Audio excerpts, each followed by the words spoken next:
Ay, sino to? Hello po. Sino to? Sino to? Sino to? Si Dante Vicente po. Sino? Sino? Asawa ni Alex Luna. Ano, no? Dante Vicente po.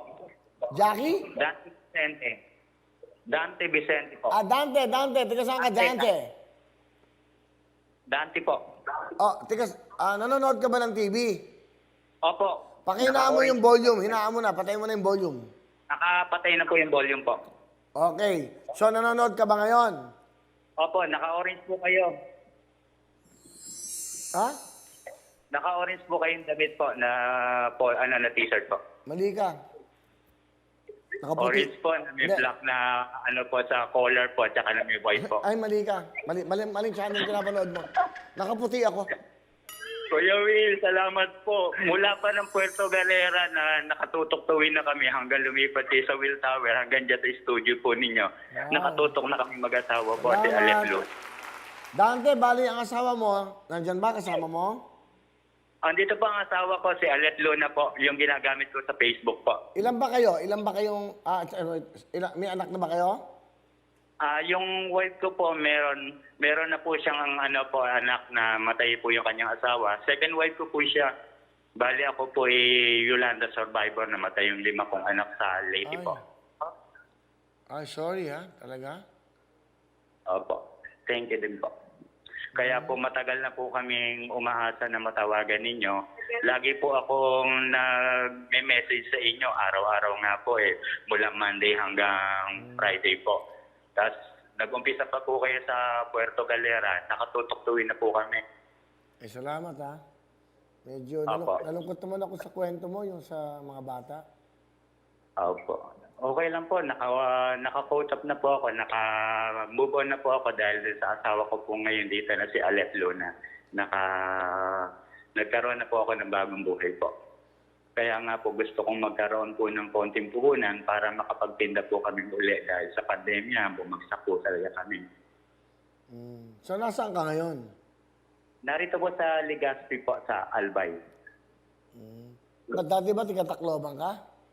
Yes po, dati po sa may Palo Leyte po. So, matanong ko lang, nung nangyari yan, yung mga anak mo, sila yung nawala sa kay asawa mo? Yes po. Ikaw lang ba Apo. nakasurvive? Ako lang po nang nakasurvive. Ako lang po.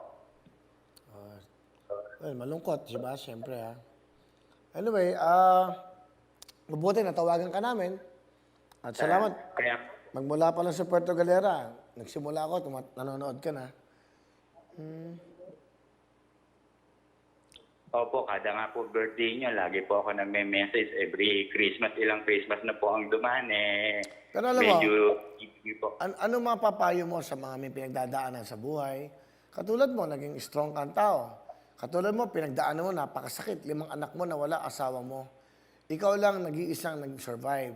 Ngayon, may panibago kang buhay. Sabi mo nga, bakit, ibig sabihin, nadala mo pa yung maging mabuhay ka ulit. Siyempre, yung iba, sobrang malulungkot na. Ano naging mo, kumbaga, naging nasa isip mo, nasa puso mo, para lumabang ka sa buhay? Nung una po, mahirap po yung naging sitwasyon ko dahil gusto ko na rin pong mamatay. Then afterward, nawala po ako sa wisyo, naglakad kung saan-saan lugar. Then afterward po, nung na-meet ko po yung asawa ko na second wife ko ngayon, siya po yung nagbigay sa akin ng lakas para po makabangon muli. Kaya po, eto po, medyo mas maganda po yung pagsasama namin.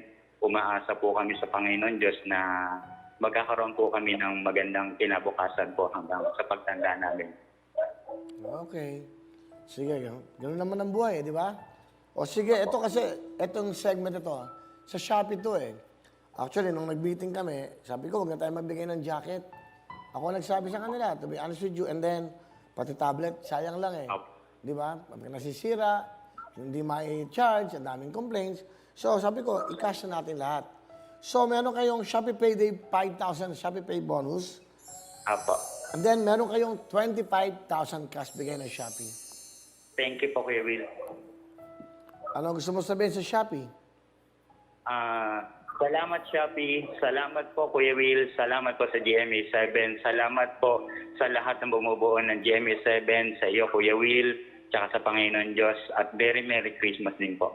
Sige, at sige, maligayang Pasko sa inyo at sana makatulong to sa iyong gustong puhunan na bigay ng Shopee. Okay? Dante. Opo. Sige, At bye-bye. salamat po. Merry Christmas. Merry Christmas. Okay. Sige mo, ano? Ganun eh. Dito, matututo ka sa buhay eh. Paano? Kasi yan, totoong nangyayari sa buhay natin mga kababayan. Di ba? Yun talaga. Wala talaga. Lalaban ka sa buhay. May mga pinagdadaanan ka. Kaya dapat di na nag-aaway-away. Di ba? Masarap nang walang kaaway. Masarap ng... Dapat paglabas mo ng bahay, mas marami ka naging kaibigan kaysa kaaway. Saka huwag ka magagawa ng illegal. Dapat laging totoong ginagawa mo, tapat. Kasi talagang di ka uusigin ng konsensya mo. Yun lang, sa akin lang. Hindi ako nagmamagaling.